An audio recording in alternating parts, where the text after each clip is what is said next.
બોટાદ જિલ્લાના રાણપુર પંથકમાંથી ઝડપાયેલા દારૂનો નાશ કરવામાં આવ્યો છે। રાણપુર શહેરના સીરી ગ્રાઉન્ડ ખાતે બરવાળાના પ્રાંત અધિકારી, ડીવાયએસપી, મામલતદાર સહિતના અધિકારીની ઉપસ્થિતિમાં નાશ કરાયો હતો। બોટાદના રાણપુર પંથકમાં 2023 અને 2024 વર્ષમાં પકડાયેલા કુલ 3000 જેટલા દારૂ અને બિયરની બોટલોનો નાશ કરવામાં આવ્યા હતા। સીરી ગ્રાઉન્ડ ઉપર 8.50 લાખની કિંમતના દારૂ બિયરના જથ્થા ઉપર રોલર ફેરવવામાં આવ્યું હતું અને દારૂનો નાશ કરાયો હતો।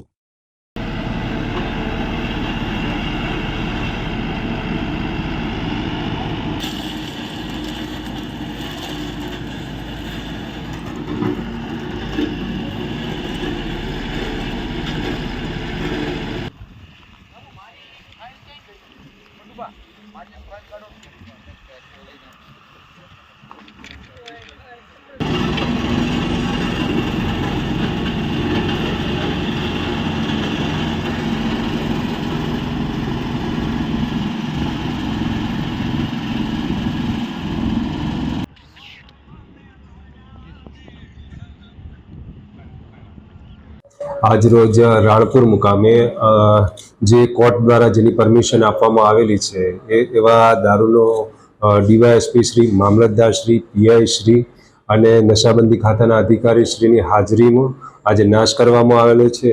એમાં લગભગ ટોટલ વિસ્કી અને બિયરની એ રીતે થઈને 1000 બોટલો છે અને 8.5 લાખ રૂપિયાના મુદ્દામાલનો નાશ કરવામાં આવ્યો છે।